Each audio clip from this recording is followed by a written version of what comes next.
Fala pessoal, tudo certo? Sejam muito bem-vindos a mais um vídeo do canal, dessa vez voltando a falar de vitória do Maringá, Maringá 2/1. Resultado muito importante, necessário para se manter vivo na briga pelo G8. Tivemos indas e vindas, dúvidas na escalação, mudanças rápidas, momentos de altos e baixos, mas definitivamente o ponto positivo da vez é o Willie Davis voltando a ser uma arma e esse Maringá voltando a ser vivo, agressivo, a brilhar, a crescer, nem que seja na entrega nos momentos finais para conseguir resultados importantes. Cenário que a gente vinha sendo acostumado nos últimos anos a acompanhar, a ser um ponto forte do Maringá em momentos cruciais, que se apagou em muitos momentos, pela maior parte desse 2026, mas aparece de novo essa mística. A gente espera que essa vontade, que essa gana, que essa entrega seja um novo combustível também para o confronto que vem por aí contra o Paysandu na próxima rodada. Então já peço para você compartilhar o conteúdo, deixar o seu like, se inscrever no canal se não for inscrito, comentar, é claro, o que achou do jogo,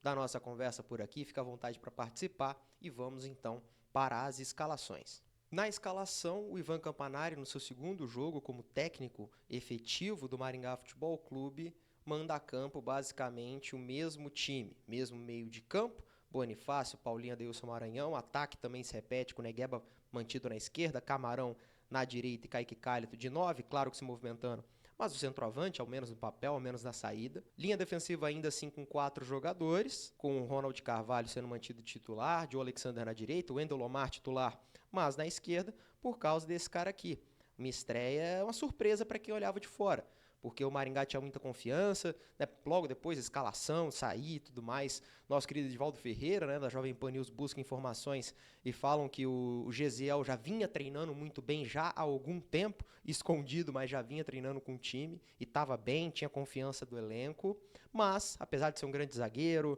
Paraná Clube, Atlético Mineiro, futebol japonês, mas não estava com ritmo de jogo, até porque em 2026 ele ainda não havia atuado profissionalmente. Só que ainda assim sai jogando, confia o Ivan Campanari, confia o time e monta então um sistema defensivo com 4 zagueiros. Qual que era a ideia inicial, ao menos do que a gente considerava no papel? Essa linha defensiva, por mais que, claro, Lomar e Joe Alexander tenham liberdade para subir,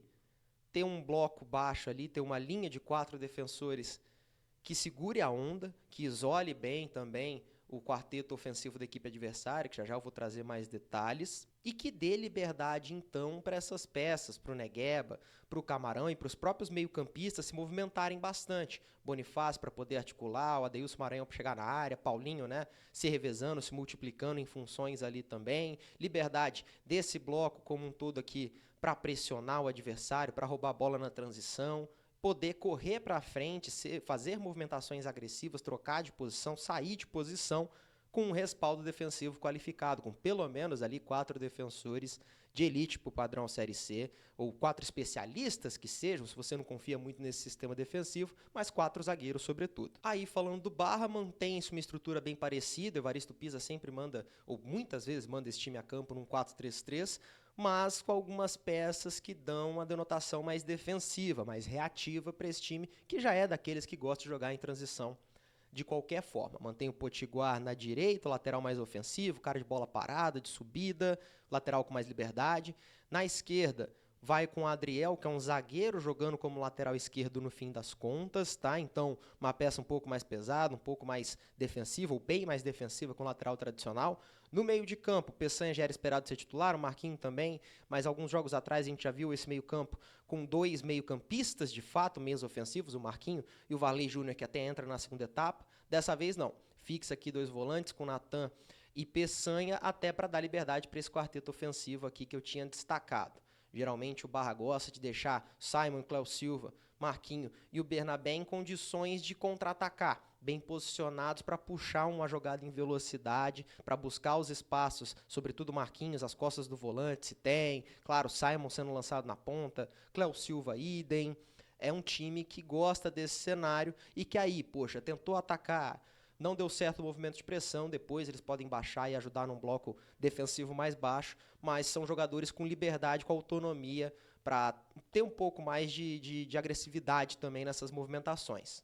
Com essas bases, né, com essas escalações, nós temos então um primeiro tempo de muita transição. Os dois times, cada um à sua maneira, buscaram muito as subidas rápidas. Isso porque o Barra já tem essa característica naturalmente, reforçando a liberdade, né, e a preconização desse quarteto ofensivo. Marquinhos procurando espaço às costas dos volantes sempre, ora encostava mais no ataque, né, ora tinha ali essa função de 10, ora também flutuava, claro, para tentar ajudar na saída com o Natan e com o Peçanha, mas era claramente o meia mais ofensivo, Bernabé procurando espaço no duelo individual nos primeiros momentos aqui com o Gesiel, Simon atuando como ponta, mas às vezes o Bernabé arrastava o Gesiel, o Simon afunilava um pouco, o Lomar tinha que acompanhar, e o Potiguar acompanhava como um novo membro desse ataque, ora com o Marquinhos integrando mais uma linha, ora com o Marquinhos fazendo balanço então como um meio-campista, mas era um time que buscava, assim que roubava, essa ligação rápida, essa bola rápida, e buscava dividir o time do Maringá, buscava tirar a compactação, aquelas linhas de passe, aquelas proximidades que o próprio Ivan Campanari elogiou contra o Confiança, nas construções daquele primeiro tempo, em que o meio funciona muito bem, as subidas funcionam muito bem, Maringá deveria ter aberto o placar, criou muitas chances, mas acabou saindo no 0. Veja como o Maringá fica um time mais distante. Mas eu acho que o Maringá até compra essa ideia, esperava essa postura do Confiança e compra essa ideia, porque também espeta, claro, o Kaique Cálito, o Adeilson Maranhão em muitos momentos, no começo da primeira etapa, em boa parte do primeiro tempo, é um volante, o Camarão, claro, aqui pela direita, o Bonifácio com liberdade para flutuar, né, empurrar, o Paulinho subindo nesse corredor que ele gosta bastante, o Bonifácio tentando articular o time aqui de trás, né, sendo de novo esse elo, defesa-ataque, de novo esse condutor. Eventualmente, Joe aparecer pela direita, o Joe mais que o Wendel, mas o Lomar também subia. Não era o apoio ideal, o suporte ideal, como a gente já sabia, mas de qualquer forma apareciam aqui no campo de ataque. E aí, com esse meio de campo, vamos dizer assim, bem espaçado,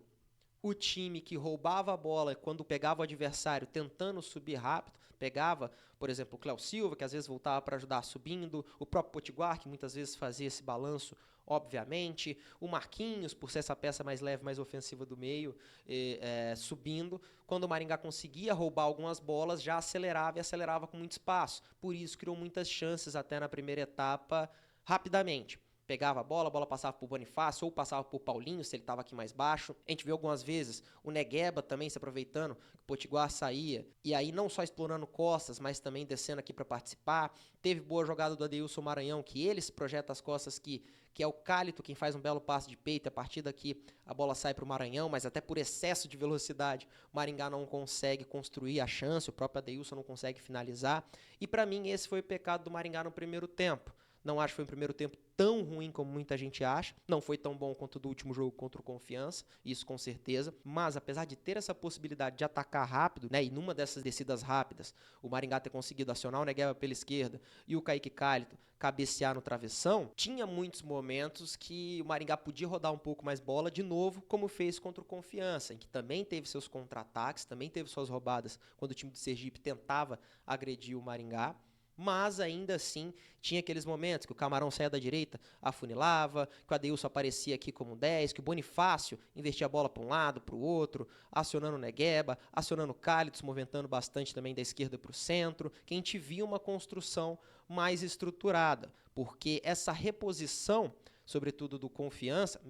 do Barra nesse caso, ela era um pouco demorada. Depois que essas peças eram espetadas aqui, havia uma tentativa de roubada com esse bloco alto. Tem o Potiguar, ou esteja o Potiguar um pouco mais recuado, e aí só os 4 jogadores ofensivos que eu destaquei. Depois disso é que a gente tinha um movimento de volta do Simon, do próprio Marquinhos, Bernabé fazendo ali uma sombra, do Cléo Silva, muitas vezes montava um 4-4-2, em alguns momentos também o Adriel descia mais, vinha o Vavá, Jean-Pierre, Potiguar virava uma espécie de terceiro zagueiro e o Simon era bem solidário, aí montava às vezes a equipe do Barra um 5-3-2 ou um 5-2-3, se o Cléo, na verdade, vinha para cá, eu tinha baixado, né, o Cléo, mas geralmente o Marquinhos fazia esse movimento, e aí podia virar assim um 5-2-3, com o Marquinhos ocupando espaço mais à direita e o Simon fazendo esse papel de ala. Mesmo com tudo isso, a gente ainda via oportunidades dessa bola, dessa posse de bola que o Maringá conseguia em rápidas recuperações, mesmo que não fosse tão morosa, tão mascada, ainda rodar um pouco para qualificar essas subidas. Tanto que o próprio Ivan Campanari assume isso na coletiva pós-jogo. Uma das coisas que ele destaca desse primeiro tempo é que justamente faltou um pouco de circulação, que existia essa possibilidade, não foi tão bem aproveitada, tão executada assim. E nesse contexto, o Maringá, apesar de criar suas chances novamente destacando, desperdiça algumas posses de bola. Até porque tem um movimento bem interessante do meio para o fim da segunda etapa, em que a equipe do Barra reestrutura bem o seu meio de campo, a gente vê uma trinca de meias mesmo, e isso acaba cortando pela metade, ou por muito menos, essas subidas rápidas do Maringá que muitas vezes se davam pelo meio de campo mesmo. Sem o apoio de laterais, de fato, a construção pelos lados era meio complicada. Então, como eu disse, né, teve bola que o Cálito apareceu aqui, que o Negueba aparecia aqui,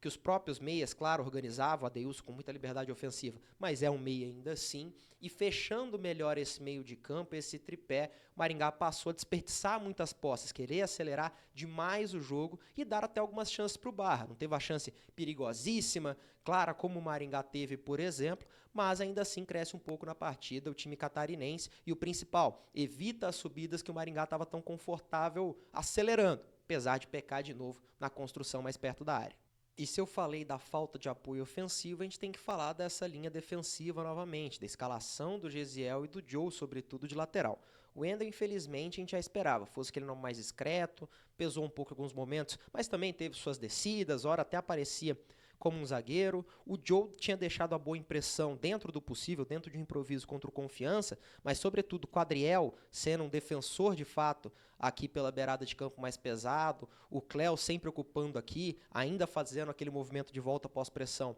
mas estando mais fixado, o Simon, né, se mexia mais, às vezes podia deixar mais espaço, sem tanta oportunidade assim, sem tanto espaço, a gente já viu que o Joe sofreu para conectar em alguns momentos com o Camarão, ou às vezes, quando até conectava, subia, não conseguia fazer ultrapassagem, tinha muitas vezes opção, desde o jogo contra o Confiança, mesmo tendo ido melhor, no entre linhas, o Kaique Cálito baixando, e refugava, não dava essa bola nesse espaço importante, voltava a bola para trás, ou dava um passo mais simples para o Camarão ver o que fazia, e a gente começou a notar, né, que havia essa limitação. Nessa, o Gesiel sente, né, por coincidência, não é surpresa, mas infelizmente sente, né, um cara que vinha treinando bem, mas vinha sem ritmo de jogo de fato, acabou puxando a panturrilha, ele tem que sair, volta o Joe para a zaga, vou deixar o Ronald na esquerda, e o Joe na zaga pela direita, e o Gabriel já ajuda a desbloquear um pouco mais esse corredor direito. Aí já tem tabela,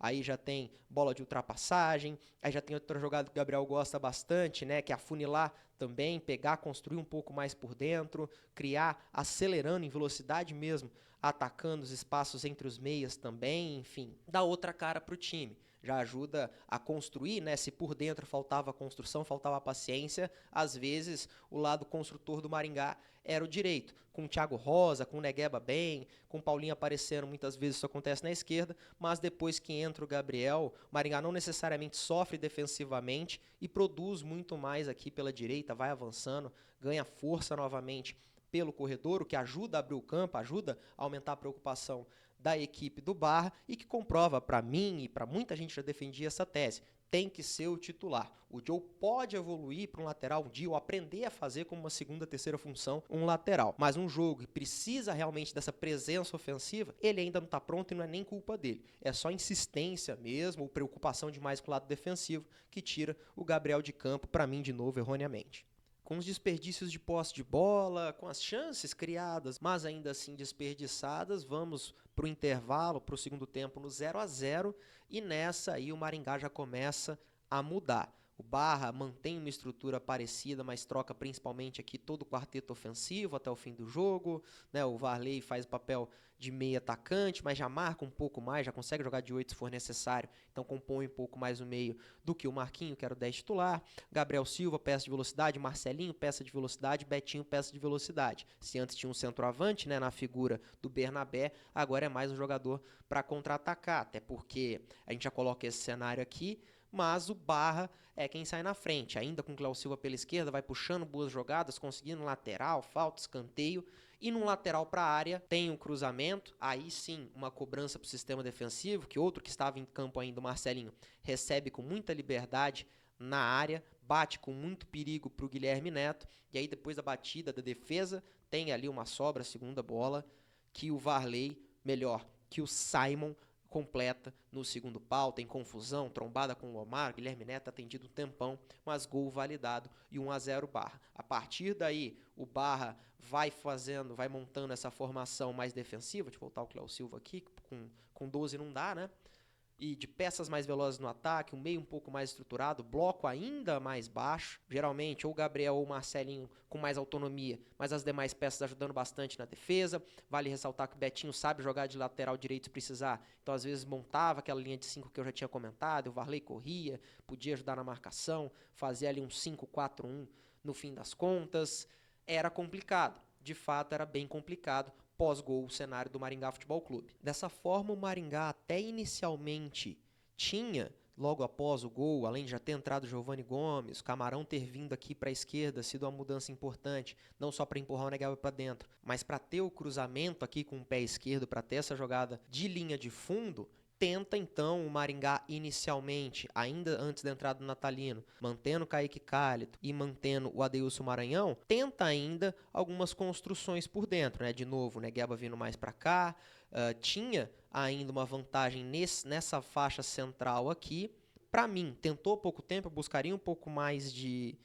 oportunidades e alternativas, tentando usar esses caras mais criativos por dentro. O bloco baixo é complicado, com certeza, mas ainda havia espaço para a bola circular, para fazer o que não fez no primeiro tempo. Só que entra em campo a opção do treinador, incomodado com a postura defensiva do adversário, insatisfeito, né, com o momento que o time se encontrava, com aquela baixa, vem cá Maranhão, com aquela baixa que a gente até vinha cobrando em outros cenários, que o Maringá se tinha muitos gols, preferiu desocupar o meio de campo, empurrar essas peças mais técnicas para jogar perto de alas, mais na beirada, nos famosos entre-espaços, aqui onde o Serginho, por exemplo, quando entrou, ocupou. É um camisa 10, em tese joga mais aqui, mas buscava aqui esse espaço até para tirar essa zona de conforto do sistema defensivo, dessa retranca, vamos chamar assim, da equipe do Barra. Porque se ele fica, por exemplo, usando o Serginho ainda de exemplo, aqui poderia ficar encaixotado, poderia também encontrar um espaço e aqui, se recebesse bola, ser muito perigoso? Com certeza.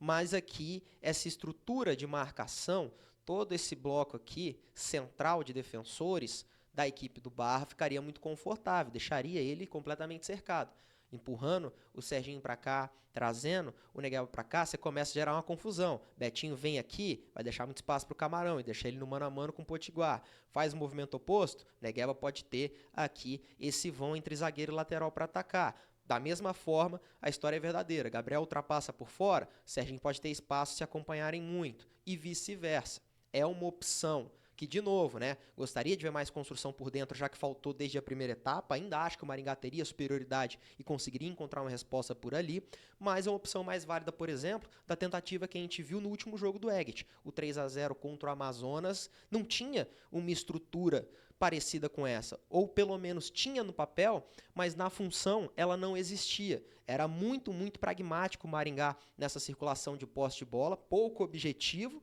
e muito mais, vamos dizer assim, estático, muito menos incomodado parecia com o resultado do Maringá. Então só fazia jogadas manjadas que deixavam muito mais fácil para a linha defensiva do Amazonas se posicionar e rebater. Não precisava ter esse desconforto, tirar gente da linha de meias defensores ou dos próprios defensores para ir abrir espaço, para ir tentar construir alguma coisa. Nisso, essa estratégia do Campanari foi mais feliz que a do Eggert, não só pelo resultado obtido, mas pela maneira que o Maringá utilizou essa posse pelos lados e essa preferência pelos cruzamentos. E claro, se vai para esse jogo de cruzamento, inicialmente só o Giovani Gomes não estava sendo acionado, tira o Kaique Cálito, coloca o Natalino, espeta aqui também para dar um reforço. Foi desguarnecendo o seu meio de campo para colocar peças mais ofensivas, para colocar 2 atacantes, para colocar o Serginho com liberdade, bota o Iago Santana aqui para ser um volante, mas esse cara multifunção que não para de correr e que dá esse suporte, em alguns momentos no desespero que o Maringá estava ainda no cenário de 1-0, até se projetava ao campo de ataque. Então, depois de alguns solavancos, depois de algumas tentativas frustradas, né, dessa primeira mudança de posição, o time foi se encaixando, a marcação também, essa segunda bola foi se encaixando novamente, mesmo com o meio um pouco menos povoado, a bola não era só pela beirada, ela passava às vezes pelo Iago, pelos zagueiros, pelo Negueba por dentro, e aí depois abria, Serginho mesma coisa, né, não só preso aqui mas com capacidade de flutuar. E aí, à medida que o Maringá foi conseguindo abafar a equipe do Barra, foi conseguindo posicionar melhor essas peças aqui entre os defensores do Barra, no meio dessa retranca da equipe catarinense, o jogo começou a fluir pelas beiradas mesmo, e principalmente essa beirada esquerda aqui. Esquerda defensiva, no caso, da direita do Maringá. Gabriel entra muito bem, não fosse Giovani Gomes desencantar e fazer um gol importantíssimo, talvez ganhasse o PAN da partida ali na nossa transmissão. Serginho entra bem, tem a polêmica da expulsão, no momento aqui da gravação não tenho detalhes do que aconteceu, vimos na súmula, mas nem lá tá tão bem explicado, tem lá uma ofensa, que não é legal, mas não é, acho que a coisa mais absurda que já aconteceu, que já falaram num campo de futebol, ainda assim ele foi expulso, então vou me ater a falar do que ele desempenhou com bola, que foi bem positivo hoje. O primeiro gol, por exemplo, sai com o Serginho atuando nesse corredor, como a gente conversou. O Negueba flutuando, procurando o jogo ainda. Recebe um lançamento, uma bola vertical aqui, afunilando. Outra coisa interessante, né, naquele comparativo que eu fiz com o time do Egert na sua última partida. A bola só ia para o corredor, era sempre o mesmo movimento. Aqui a gente já vê o Serginho tentando esse passe mais de camisa 10, apesar de estar aberto, quase como meia-direita, muitos momentos trocando de posição com o Gabriel, como foi no segundo gol, por exemplo, mas dando esse passe em direção ao gol, em direção aos atacantes, a peças ofensivas mais centralizadas. Numa dessas, ele aciona o Negueba, que dá o tapa, o Natalino sai à frente da marcação e o Volpi faz o pênalti convertido pelo Negueba. Nisso vira caldeirão, Maringá cresce, a torcida cresce junto, começa aquele clima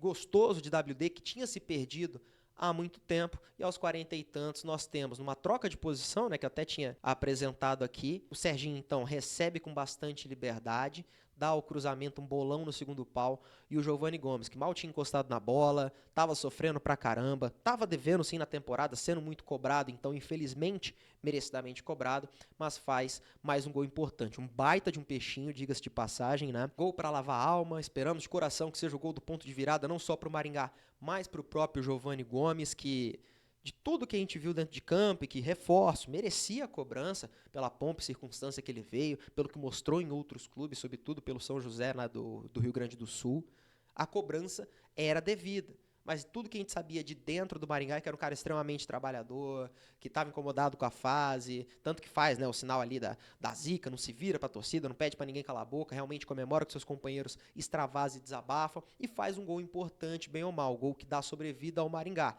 Um Maringá esse que, de novo, tem pontos de melhora notáveis, novamente fase ofensiva, novamente atenção na bola aérea parada e o Maringá sofrendo com gol de sobra de bola aérea, no caso desse um lateral, mas ainda assim um cenário similar, bate com muita liberdade o adversário para a defesa complicada do Neto, e aí o rebote, o gol do Varley, do Simon, perdão, de novo eu confundia, mas é um Maringá corajoso, é um Maringá arrojado, é um Maringá que não se entrega e que mesmo no segundo tempo, com mais vontade e raça do que técnica, do que tática, apesar dessa organização pela beirada que eu elogiei do Campanari, ter tido sim participação dele, ter ajudado, ter sido um pouco melhor que a última experiência do Maringá no WD, foi na vontade, foi no coração, foi no brigar até o fim, que é um combustível historicamente muito importante desse Maringá e que deve fazer toda a diferença no jogo contra o Paysandu. Confronto dificílimo contra um adversário muito qualificado nesse parâmetro de Série C que a gente tem e que o Maringá não é favorito. Mas talvez sem esse fogo que se cria novamente, essa intensidade, essa gana demonstrada que se converteu em virada, que em outros momentos da história do Maringá sempre esteve muito presente, e agora volta a dar as caras no momento crucial, e isso pode ser um divisor de águas. Isso pode ser um fator importante para, de novo, assim como no passado, impulsionar o Maringá para surpresas, para frente a grandes adversários, como se vislumbra, que seja esse papão, o Maringá faça um grande jogo mesmo em frente às suas adversidades e, quem sabe, no sonho do torcedor maringaense, conquiste uma vitória e a vaga no G8. Assim ficamos por aqui então, agradecendo a sua companhia até esse final. Reforço o pedido para se inscrever, para compartilhar, ativar o sino de notificações, comentar, deixar seu like, enfim. Divirta-se aí, virão mais materiais e tomara que novos materiais de vitórias do tricolor maringaense. Até lá, forte abraço e até mais.